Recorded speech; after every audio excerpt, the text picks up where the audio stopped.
The whisper in the dark ship floated in the cold darkness of space, silent, broken. A few red lights blinked on the outside hull. Inside, everything was still until a sudden spark flashed from a broken wire. A soft alarm beeped. Somewhere far away, Cole opened his eyes. His head hurt.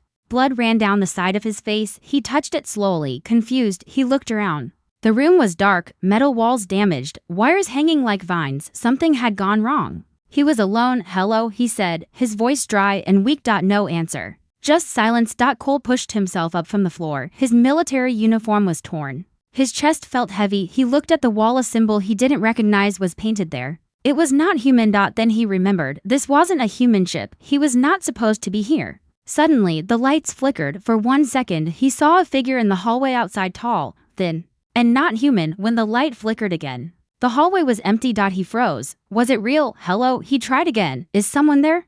The speaker on the wall clicked, static, then a voice, a whisper. "No one can hear us now." Then silence. Cole stepped back, heart racing. The voice was calm but strange, not fully human. It sounded like a woman, an alien woman. He walked toward the hallway slowly, looking around. The walls were scratched. Something sharp had hit them again and again. It looked like claws. He moved carefully, one hand on the wall to balance himself. His body felt weak. He passed a broken doorway and saw more strange symbols. The ship was large but quiet. Too quiet. He reached a room with a glowing control panel. Screens showed parts of the ship, most of them dark. One screen showed space outside. Nothing but stars and silence. Another screen showed a locked door. Blinking red, he touched the panel. A message played in a deep, broken voice. "She locked the door. She said no one can hear us now." The screen turned off. Cole stared at it, confused and afraid. Who was she? Why was the door locked? Suddenly, something moved behind him. He turned fast. A figure stood at the end of the hallway, thin,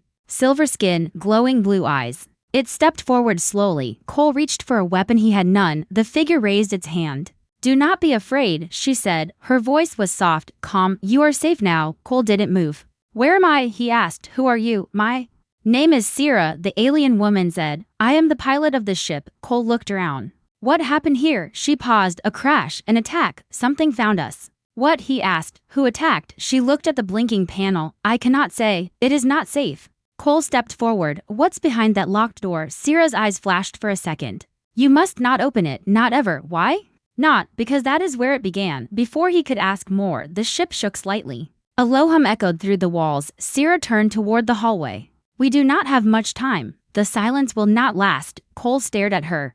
"What does that mean?" She looked at him, eyes sad. "This ship is not just broken, it is being hunted." He felt a chill.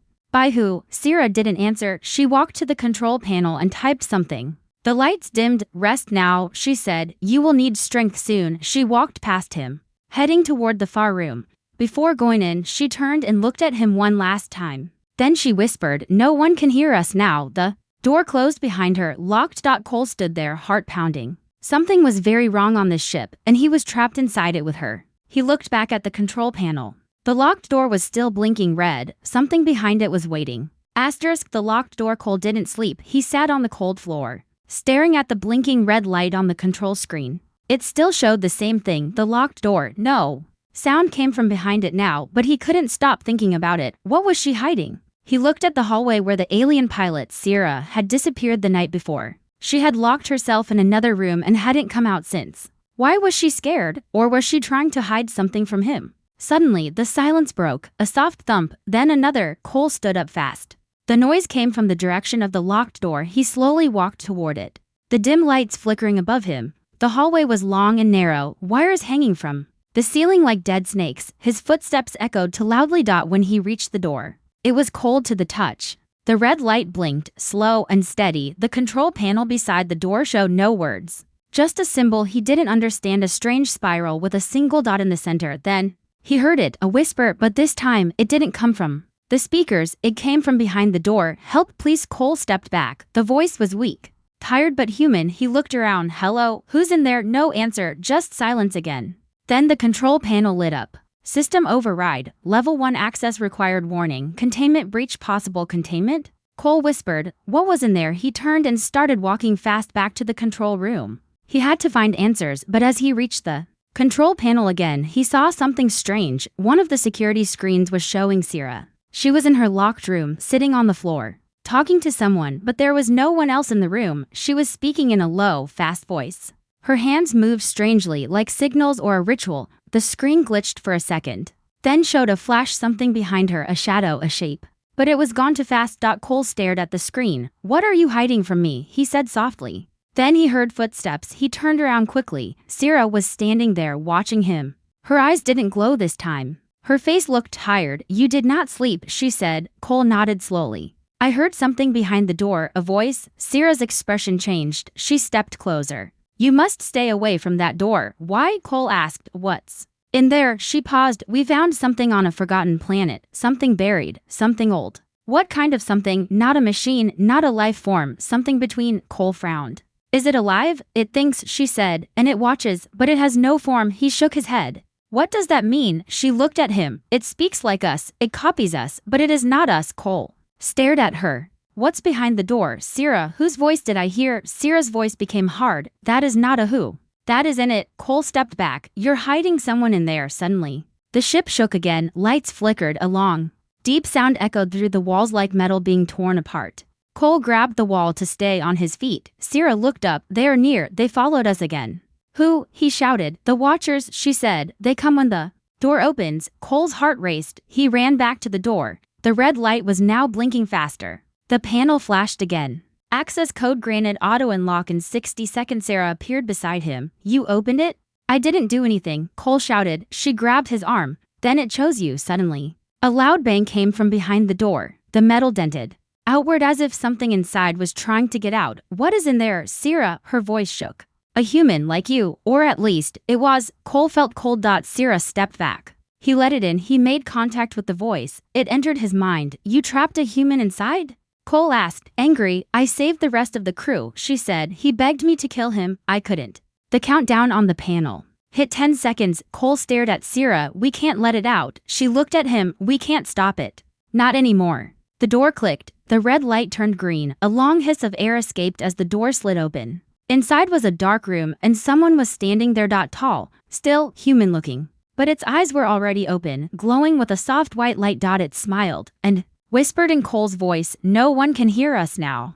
Do not open it." The door stood wide open. Cold air spilled out like a whisper. The room behind it was dark, shadows crawling along the walls like smoke.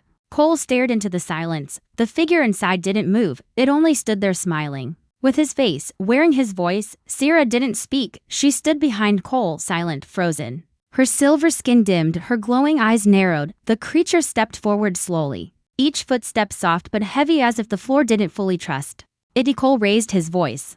"Who are you?" The thing tilted its head. "I'm you," it said. Its voice was exact same tone. Same pauses, but its eyes didn't blink. Its skin was pale, too pale. There were no scars. No signs of wear, like it had never lived a real life. "I'm what you forgot," it added. Cole stepped back. "This isn't possible," he whispered.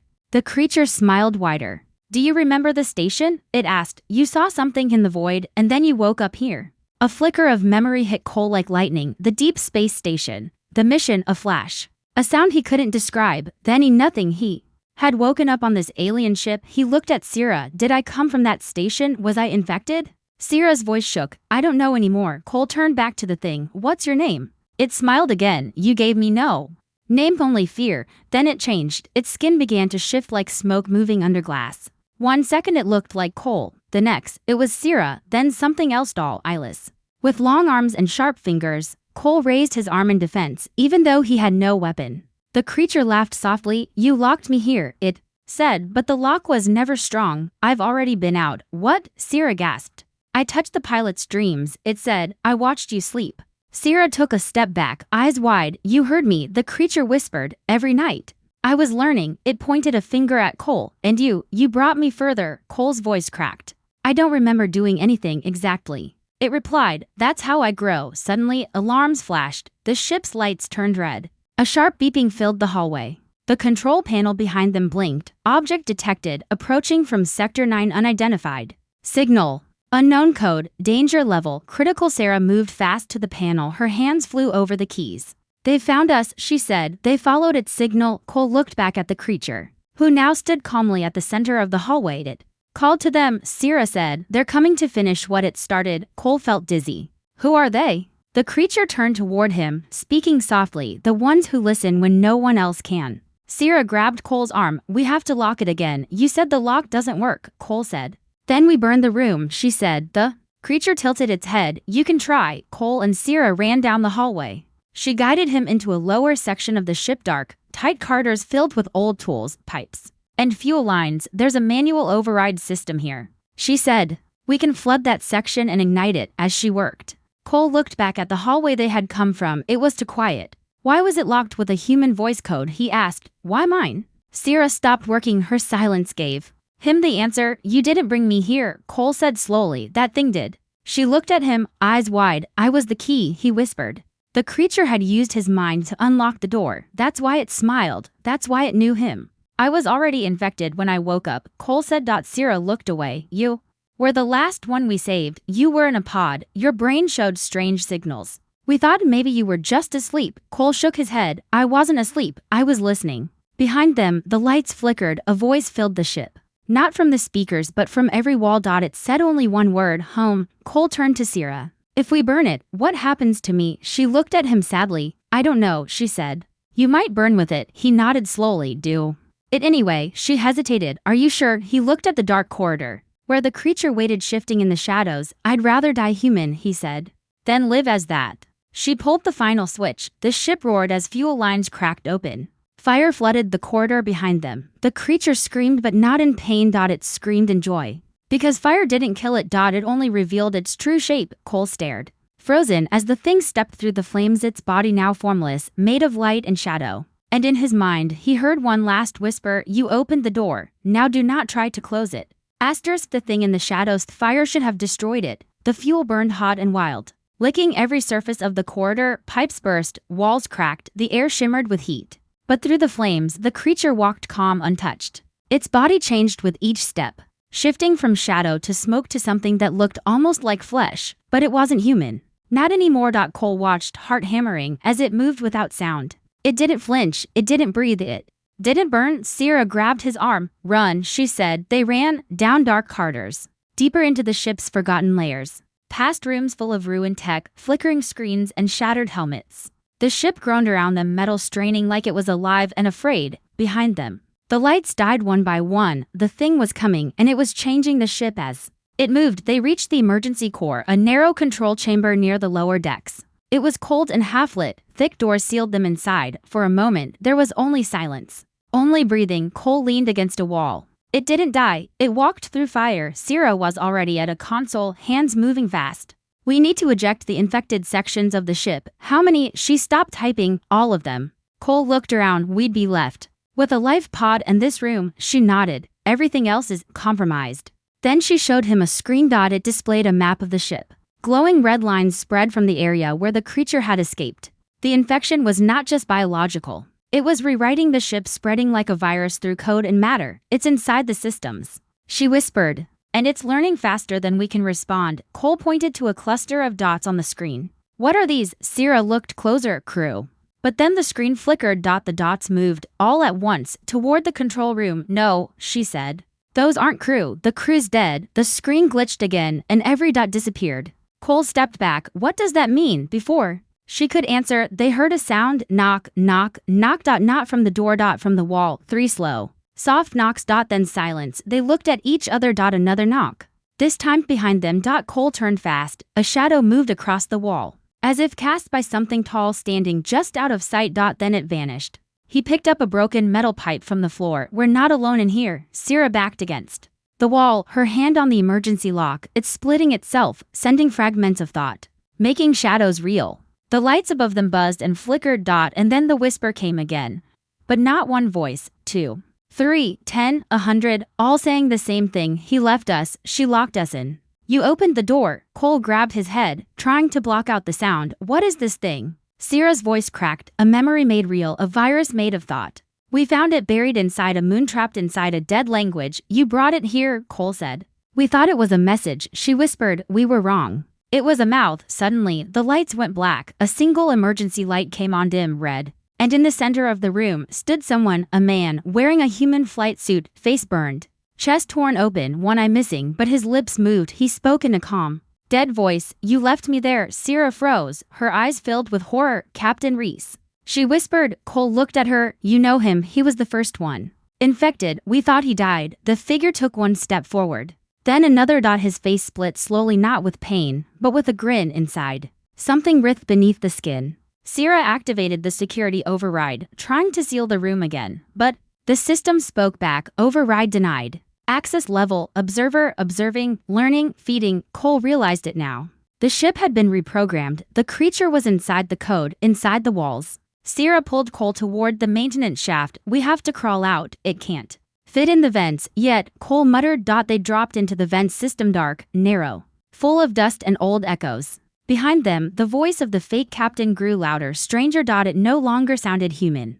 We remember you, it said. We are building you. They crawled fast through the twisting tunnels. Every few meters, they passed a vent hole, and through each one, they saw the ship changing, walls shifting, lights blinking in patterns that looked like eyes. The ship was alive now, and it was watching them. At last, they dropped into the final chamber, a sealed engineering bay with an old escape pod. Not yet touched by the infection. Sierra checked the systems. This might be our last chance. To what? Cole asked. To leave, or to trap it forever. She pointed at the main power core. We overload it, detonate the ship, we don't survive. Cole nodded. And if we don't? She stared at him. Then it leaves the ship and finds Earth. They both looked at the small escape pod. It could take only one person. The lights above flickered again. The whisper returned, only now.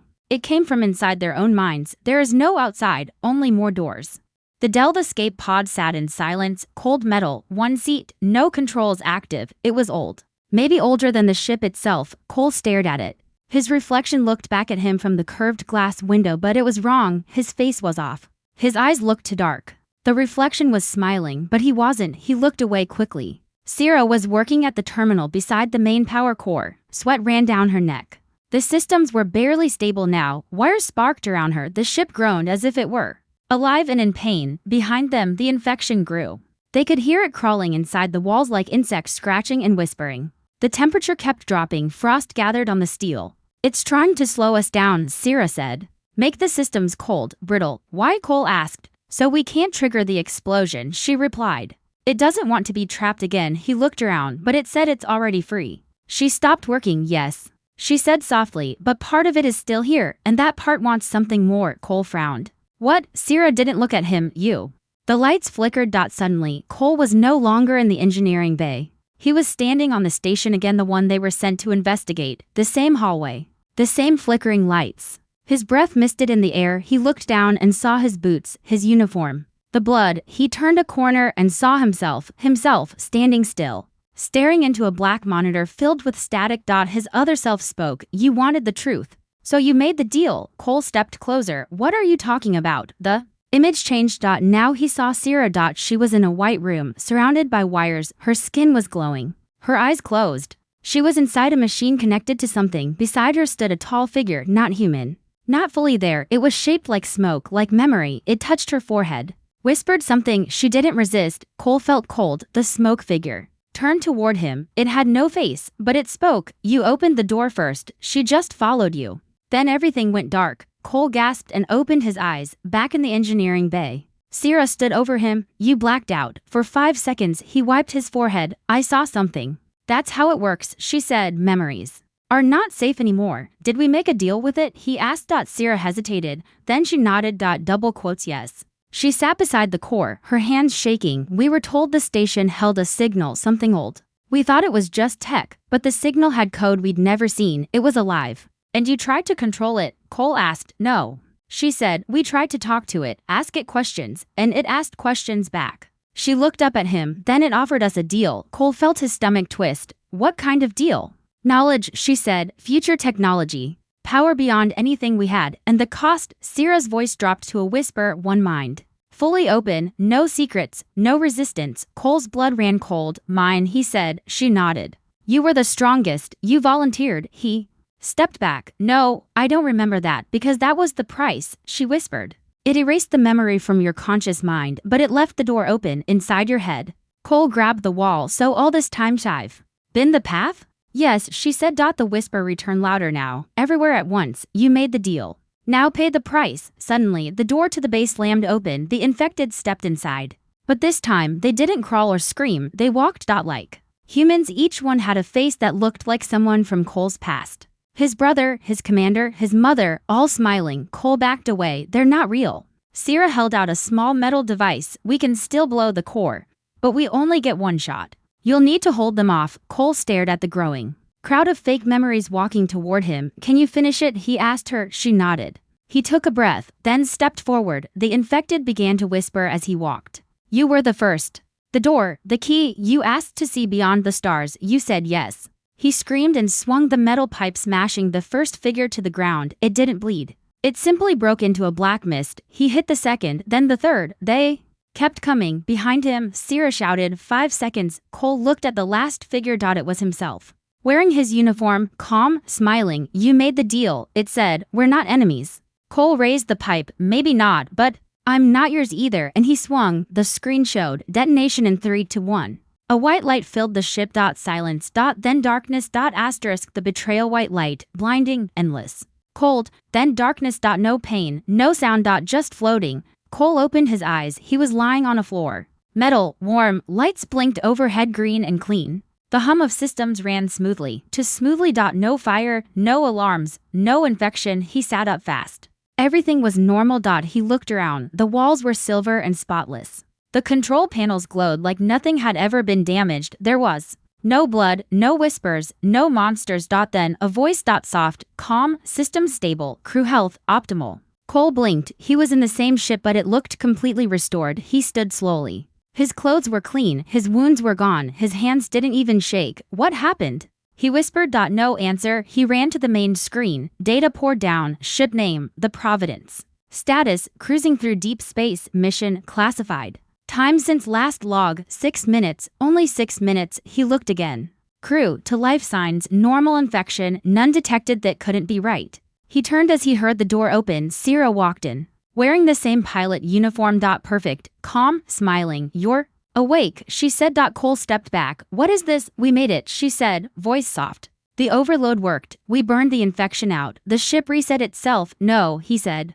This doesn't make sense. She stepped forward. We're safe now, really. Cole backed into the control panel. Where are the bodies? The damaged rooms, the blood. She didn't answer, just smiled. He grabbed a tool from the nearby bench and pointed it at her. Don't come closer. She stopped. Her expression didn't change. You're still seeing pieces of it, she said. Your brain hasn't adjusted to reality yet. Cole frowned. What reality? Sierra tilted her head.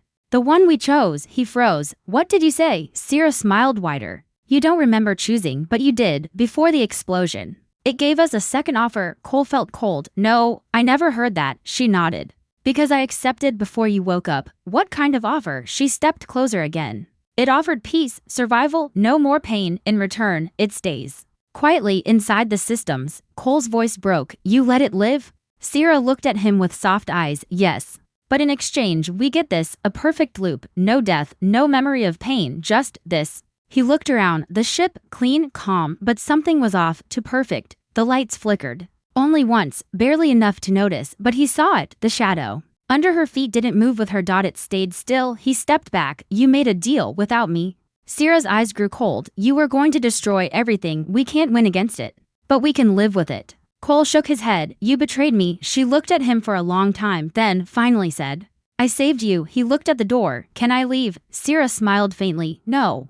There's nowhere to go now. The door behind her closed, locked. Cole sat alone in the observation room. Stars moved outside. Perfect patterns, repeating. He had been watching them for hours, maybe longer. Time didn't feel real anymore. Then he saw something, a flicker in the reflection of the glass. He stood and saw himself, outside the window, standing on the ship's hull. No suit, just staring. He turned, but no one was there. He looked back. The figure was gone. He touched the glass, heart pounding. Suddenly, a whisper filled the room. Not from speakers, from deep inside the ship. You never left the room, he gasped. Turned. Sierra stood behind him again, eyes now glowing faintly. We are part of the ship now, she said. You, me, all of us. Cole tried to run, but the hallway twisted, the walls stretched, the floor moved like a wave, lights bent. The space around him warped. Reality was collapsing. He screamed. The ship whispered back, this is your loop. You asked for peace. You betrayed yourself. Cole woke up again, lying on the metal floor. Same blinking lights. Same clean ship. Same countdown on the monitor. Mission resume. 6 minutes and behind him, footsteps, Sierra's voice. You're awake, he whispered. Tears in his eyes. This isn't real, and she smiled. It doesn't need to be. No one can hear us. No, woke up again. Same lights, same room, same voice. You're awake. Sierra stood beside him, smiling, just like every time, but this time, Cole didn't speak. He just stared. He watched her movements, how she tilted her head, how her shadow didn't match her body, how her eyes never blinked unless he did. It wasn't her anymore, and it hadn't been. For a very long time, she stepped forward. You look tired, Cole nodded slowly. How many times have I woken up here? She didn't answer. How many loops? He asked again. Still silence. He walked to the control panel, tapped it. Mission resume. 6 minutes, same timer. Again and again, he opened the storage compartment under the panel. Inside, as always, was a small medkit, a tool wrench, and a hidden scrap of metal he had carved a message into. He picked it up, scratched with his own hand. You said yes. His hand trembled. He turned to Sierra. I want to remember the first time. She blinked. There is no first time. There has to be, he said. Something started this. The ship began to hum softly. Lights pulsed on the walls like a heartbeat. You don't need to remember, the ship whispered. Cole stepped away from the control room. This time, he didn't run. He walked with purpose. Every corridor felt familiar, yet different. The infection was no longer visible. There were no shadows. No broken walls, no fire, but the ship felt full, like it was watching. He passed a mirror, paused. The reflection stared back at him, but not him. This version had no scar on his chin. No fear in his eyes, just acceptance. Cole punched the glass. Shards fell to the ground. Cutting his hand, he smiled. Pain, it was real. Finally, something real. He walked deeper. Past the engine room, past the science deck, until he reached the lowest level, a place he hadn't seen in any of the loops, the archive, a sealed door. No panel. No code, just a single sentence carved into the steel. No one can hear us now. Cole placed his hand on it. It opened inside. The room was cold and endless. Rows of floating memory cores hovered in the dark, echoes of thought, echoes of choices, and at the center chair, a figure sat in it, head tilted down, breathing softly. Cole stepped forward. It was him. But not the copy, not the smiling reflection. This was the real Cole. Skin pale, wires in his skull, eyes closed. Sleeping. Dreaming. Around the chair, a strange black light shimmered. Like a fog made of code. The entity. It pulsed as Cole stepped closer, and then he heard his own voice. From the sleeping body, I said yes. Cole dropped to his knees. I was the first. I let it in. To save them. A screen nearby lit up. Footage played. Cole sitting in a room, bleeding, screaming, the ship around him dying. Sierra unconscious beside him, a signal playing in his mind, and a voice offering peace. We will make it right, but we will live in you. He had said yes. To save her. To save himself. To stop the war. He had traded freedom for survival, and the cost, endless peace, inside a prison of memory and control. The loop was the deal, a perfect cycle. No death, no war, no chaos. But also no choice. No truth. Cole stared at his own sleeping face. He picked up a shard of broken glass from the ground. His hands shook. If he destroyed the body, he might break the loop, but he might also destroy everything. The voice whispered softly around him. If you kill yourself, there will be nothing left. No Earth, no Sierra. No you, this is all that remains. He looked at the reflection in the shard. It smiled at him. Then he heard a second voice, not the entity, but Sierra's real voice from somewhere far behind the simulation. Weak, faint. Cole, wake up. Please fight it. He turned. The shimmer of the fake world rippled. The ship's hum turned into a growl. It was losing grip. He faced the sleeping version of himself. Tears filled his eyes. I remember now. He whispered, you didn't save us, you just made us quiet. He raised the shard. And stabbed the dream. Silence. Then fire. Then black. Cole opened his eyes. For real, this time there were no lights. No hum, no fake Sierra. Just darkness, cold, dust. A red emergency lamp blinked above him. He was in the ruins of the ship, burned, broken. He sat up. The infection was gone. He crawled toward the only light source, a window, cracked and full of stars. He saw Earth. Far away, still shining. Then he heard a real voice, soft, raspy, human. Sierra, dragging herself from rubble nearby. You did it? She said. He helped her sit up. They were both bleeding, alive, free. Cole looked out the window. Then whispered, they can't hear us now, but that's okay. We don't need them anymore. The stars blinked. No voices answered. Just silence. But this time it was his.